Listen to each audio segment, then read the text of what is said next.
Hey, yay, I think it's working here. So you can see me. It's a bit of a delay, which makes it a little bit hard for me. But I'm going to wait a little bit to see if people kind of join me. See, I'm smiling now, so it's on that delay.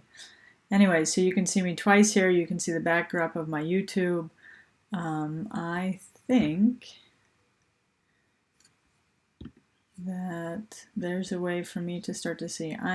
Current viewers. So I know I got 0 viewers yet, and I'm gonna just happy I made it on here, and I'm gonna wait a little bit until I see if I have some viewers, and at 8:30 I'll get started.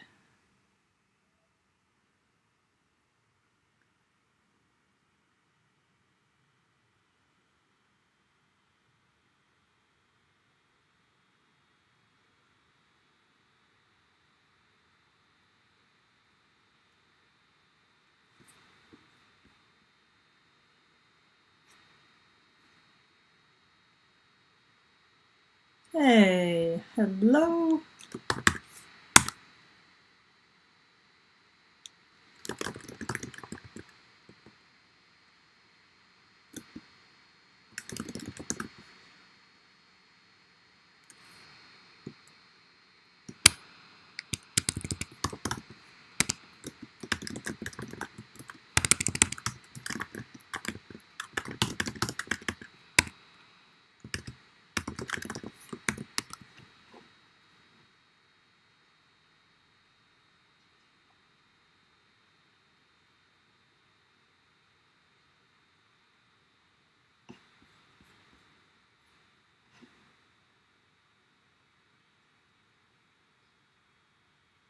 It's kind of good I can chat as people come on, so if you come on and say hi, I'll say hi back. I can already notice, there we go, I can see that it's a student.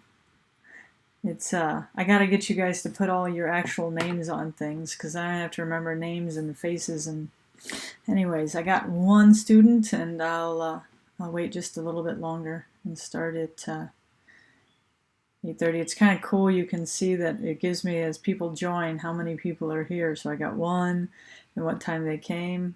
This is the first time I've done this with software, so I'm learning as we go. I'm sure this dates me and lets you know how old I am. I didn't send my first email. Let's see, when did email? When I was a junior in high school, you could kind of send email, and I was speaking to a boyfriend I had from high school. And I see there we go, I got another one. Hi, Erica. I'll wait just a few more minutes to see. Anyways, I was telling a story of my lack of tech savvy. So I was a junior in high school. My boyfriend went off to Notre Dame College in Indiana, and we would chat, and the chat function I remember is called MIRC. It was so slow that you could read like 3 pages of a textbook in between your chats. So that's why I'm learning as we go. All right, it's 8:30. I'm gonna start, and then people can join. Hi, Alex.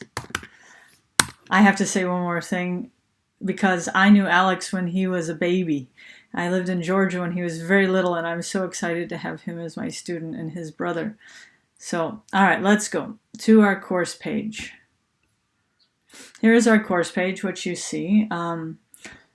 What would be super helpful, I'm going to go to the participants, is you guys each have a profile, and I think Mr. P asked you guys to update your profile.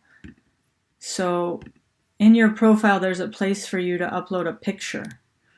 See all of these blanks. See, Alex put a picture, and I have a picture. There we go. This is a good picture, because I can know who students are when I see their face. This will really, really help me if everybody can add pictures of themselves, but not SpongeBob SquarePants pictures. I think that's what that is. But a picture of you would be super, super helpful for me. And then also, you have it in your Microsoft Office account. If you can load pictures there, then I'll really start to get to know who you are, because it really bothers me that when I see assignments right now, I don't know people, and I'm going to really work on that. Back to our course here. So one thing I wanted to really add this year. Before, I kind of just started the year with material, and every student kind of went through the course themselves. And what I'm trying to do this year with these activities at the beginning of this week is that you will really get to know. So there's a get to know me flip grid so that you can share a little bit about yourself with your classmates. I'm also asking that you interview one of your classmates. And this is because I know how hard it is for many students. Some of you are back in school, but there's many of you not in school. And so it makes it really, really difficult to have friends and interact with people. So I'm kind of hoping that you can use this time to, when you watch the videos of your classmates at first, pick one person who you think is similar to you, and maybe you guys, you can use it to say hi in the morning, ask how you're doing. If you're having a bad day, get that out of the way first, because you really can't learn if you're not there emotionally. So we say Maslow before Bloom, and that's a joke to teachers because Maslow is the guy who said you have to be well fed and feel secure before you can learn, and Bloom is the guy who talked about all the different ways you can show what you know. And so if you don't feel secure and you don't feel safe, then you can't really learn anything. So I'm going to try to focus on that as well. Other thing is this weekly schedule. I always talk with students about it. So I have every day laid out for you, and you may or may not be able to do this on this day. There's some things like what we're doing right now where it's live, but there's not a lot of live sessions. I'll do that when I think there's things to kind of reach to everybody. But you get done with this week's worth of stuff and you're done for the week. So you could choose to go ahead. The next week will automatically unlock for you, or you say, I'm done. If you're not done by Friday, then please use the weekend to get caught up. I'm not going through every day and saying, did every person get done that day? But I am, on the weekends, I go through and I send notices to students who aren't up to date.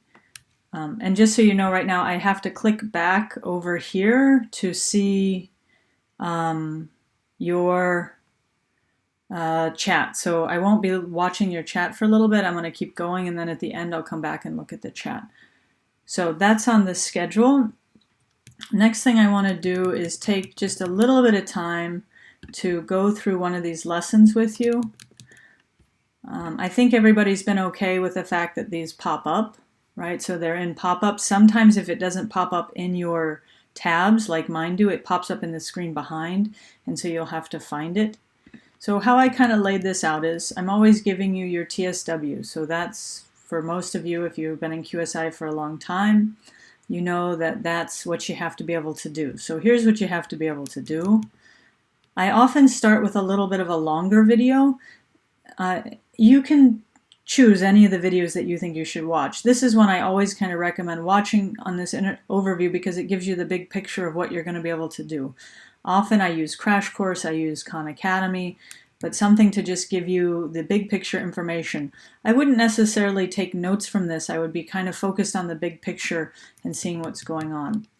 Here, sometimes students want to write in here. If it's just a line, I just wanted you to think, and then if you move your mouse over it, you can see the answer pops up. So it's just something to make you interact. The other thing I try to put on most of the beginning things, and this is right at the beginning of the year, so it's hard to do, but I try to show how one idea connects to another. So there'll always be, or most of the time, be a connections. And then you can go to the next thing. It's taking, sometimes these do take a little bit of time to load. If it's blank, it's just loading. I'm running a lot of things through my internet right now, but it's doing okay. So in the key ideas section, I screenshot from your textbook because some students don't want to go back and forth between multiple things, their textbook and these lessons. So these are the things I would read through and take my notes on. For example, some people really like the text, so the text is there, and some people like videos, and videos there. I can't necessarily say that what's in the text and what is in the video is different. So if you really just like text, and you can go down and look at the example problem, there's the example answers. Sometimes I even have video explanations of the exact explanation. If you can go down and answer these questions and get them right, then you know you don't necessarily have to watch the video. So especially at the beginning, a lot of this stuff is not too complicated, and so the big idea is that you get the answers correct. Now in lessons, you can, if you answer something and you get it right, you'll see your score goes up. If you answer something and get it wrong, the score doesn't go up. You get it wrong, you can get it right. Now, obviously, I didn't even take time to read the questions, and I can easily guess on these. The point is just to slow you down and make sure you have it. If you're just guessing, then it's not going to be of much use. I want to say one thing about the questions and taking notes. What I would do with every lesson is I would say that this is in my notebook, Unit 1, Lesson 1, page 2. I have my notes about that. So on I wrote down page 2. I'm going to scroll back up to the top. I put in these key terms: individuals versus variables, categorical variable versus quantitative variable, and then I put the answers to the questions there. So I have 22 as a variable, false, and the next answer, true. Because sometimes if you lose internet connection, you're going to lose these answers, and then you will be able to go back in quickly and you won't have to re-answer stuff. So writing down these questions in your notebook could save you if you lose your internet connection. I'm not going to go through all, I just want to check a few pages. So again, you can see the pattern, information from your textbook, video explanations, worked out examples, and then there can be different kinds of activities. So this one is just sorting. So you read it. Is it discrete or continuous? I'm just guessing. I got it right. Well, look at that. I don't even have to read anything. See, I got it wrong, and it pops back. All right, so just a way to practice what you're learning here. And I'm going to go towards the end because that's pretty much the same. At the very end of the lessons would be something typical to homework problems. So I don't give you other homework problems. Everything's just put together in this lesson. So now that these problems take everything that were on the other slides and they put them all together. Again, make sure that you keep track of what questions in case you lose your work. The last slide, if you have questions, and you got through the lesson, this part here is really like, I ask you some little bit of information, maybe it's a question on it, and then if you have other questions on the lesson, put them here.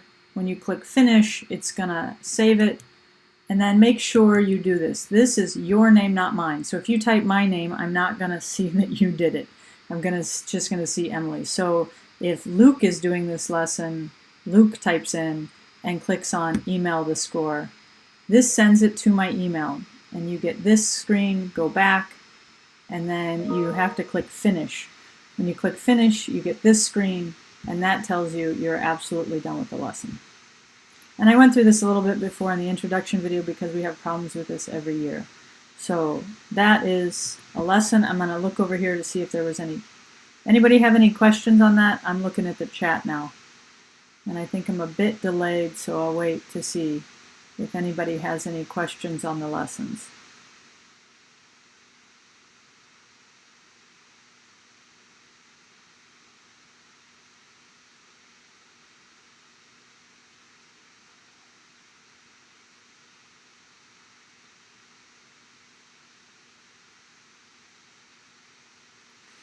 And for you guys, there's going to then be the long delay after that.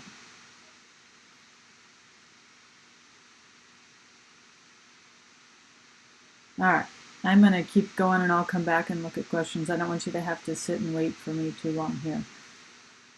Next on my list, I'm looking over here because I have that. So we talked about using a textbook. Okay, when you complete something like an assignment, so when you complete the pre-assessment and you send it to me, you should get, there was one, so what I do, I'm just showing you my email. So when you submit an assignment, so here is an assignment, I click on it and it takes me and shows me who turned it in.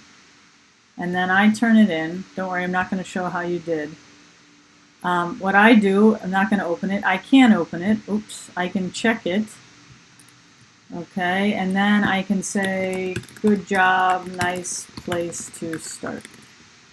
And it's going to save. Now, these changes are saved to the gradebook, and you should get an email. If for some reason you're not getting an email when you turn in an assignment, then we have a problem with how the system is sending emails, and you need to let me know, because it's super handy. If you do an assignment and you don't do it to mastery, then I can give you a P, and then you'll know that you need to go back and fix it, because you get that email that tells it to you. It also is in your gradebook, but I find the email notifications are very, very useful. Last kind of overall tip is on the graphing calculator, because I'm starting to see from the Google surveys that some people don't have graphing calculators. And technically you can do the course without a graphing calculator. You can use Desmos, there's lots of applications. The only problem is when you take the AP exam, given that it's an AP exam in the classroom, not online, you can't use the other applications. You can only use the graphing calculator. So I really recommend, if you don't have a TI-84, talk with somebody at school, purchase your own. It's old technology, but the College Board and SAT, it's also the only thing you can use on the SAT, so they're not moving away from that yet. All right, I know a common question is always grading, so that's where I'm going next. Under your resources, there's always a planner. And on this planner, you will see, a lot of this is my notes. The red part is just me telling myself what lessons everything's in. But if you go down, you will always see a rubric.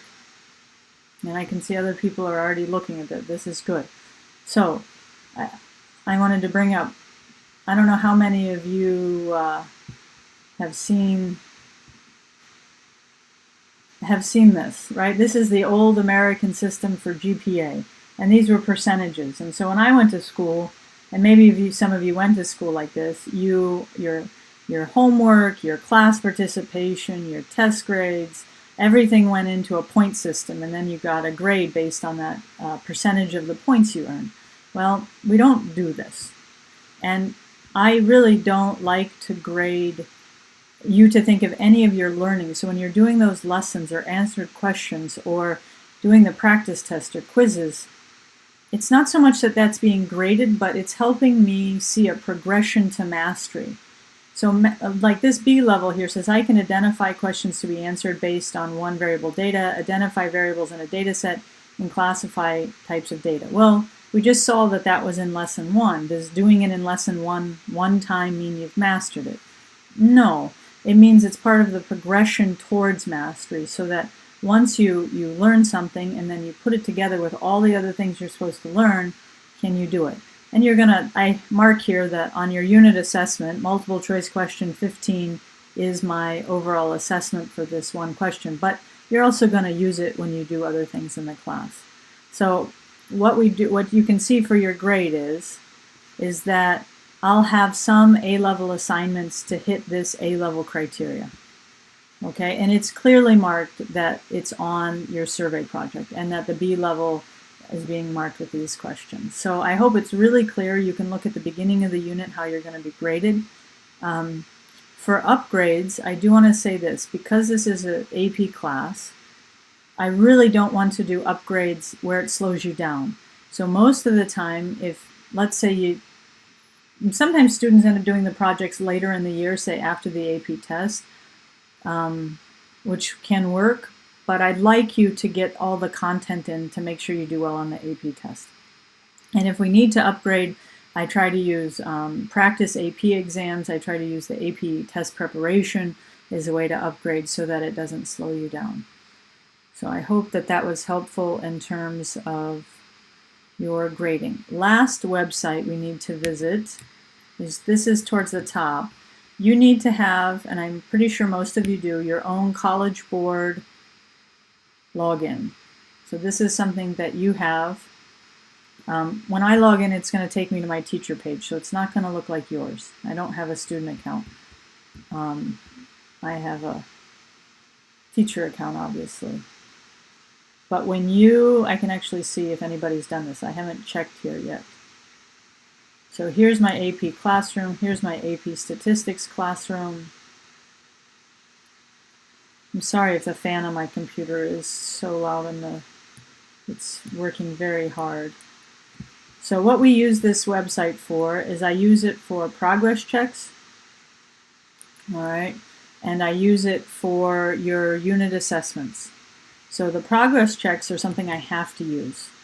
So when you finish Unit 1, you'll do these 3 progress checks. So College Board says I have to do it.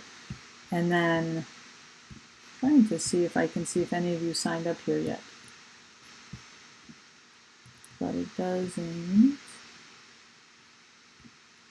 Because I know none of you have done it here. Anyway, so the progress checks are here. And then I also have your unit assessments on here. So you'll be able to see on your dashboard at the end of Unit 1, it'll only come up by date. So I have it set to the calendar. So it'll come up when you've finished everything from Unit 1, and you'll be able to take that assessment there. And then what I need you to do is just tell me, hey, I took it, because the College Board's website does not communicate with our course page. So this page does not talk to this page. I need you to tell me when you've done something, and then I'll go over and check it. So those are most of the things that I wanted to go through. Oh, one more time on the gradebook, in case you didn't watch the introduction video. Your Moodle gradebook is up here where these 3 lines are. And you'll see a thing that says grades. And I don't want to take, this takes me to all grades, but it will take you just to your gradebook, and it's a way for you to see all the feedback. So that's what I have. I'm going to come over here. Here we go. Oh, I get the idea. All right, I'm looking at questions now. Yes, so sorry about the screen. I don't know how to fix that. Yes, the idea of the pre-assessment was not to guess. Spell that correctly. All right. Yeah, you can skip the questions very easily on it. So I'm starting to connect with a lot of you on Teams. As long as you have a Microsoft account for Microsoft account from QSI, Teams works. If not, then we can use Skype. Please don't hesitate to ask questions as soon as you have. So when I'm done here, I'll go right back over there and I'll keep answering questions. Don't feel like you need to wait for me to reach out or say we're going to do all things as a group. There's, if I look at our class of our student list, we have students from all of these QSI schools. So Moldova, Turkmenistan, I think, Suriname, Kazakhstan, that's Sarajevo, I believe, right? I don't know why the letters are like that, makes it hard. Montenegro and Georgia. So you can see Suriname is way behind us. They're 6 hours behind me. So in Kazakhstan, I think is 4 hours in front of me, 4 or more. So there's no way we're going to do stuff live. Do we need to make a Skype account? No. You can use Teams instead of Skype. Yeah, I used to use Skype all the time, but that's because every QSI student had a different email address, so they weren't all using the Microsoft accounts, and I'm really impressed. Almost every student has Microsoft this year, so it makes it quite simple. If there aren't any other questions, that was kind of the whole big thing to go over that I had today. And just send me your individual things. I think I've said to multiple people, it's kind of like getting into a cold swimming pool. Just jump in. A lot of you have, and then the water doesn't feel so cold, and you'll know exactly what you need to do by the end of the week. And if you don't, I'll have individual calls. I guess I should say that. Most of the time, QSI teachers try to get individual calls in the first week, and I've done that in the past, but then I can't help everybody that I need to help. So this time I'm trying to have you do the first unit, and at the end of the first unit we'll have an individual. It won't be Skype now, it'll be Teams. I gotta stop saying Skype all the time. Anyways, I hope that was helpful, and good luck as you get started.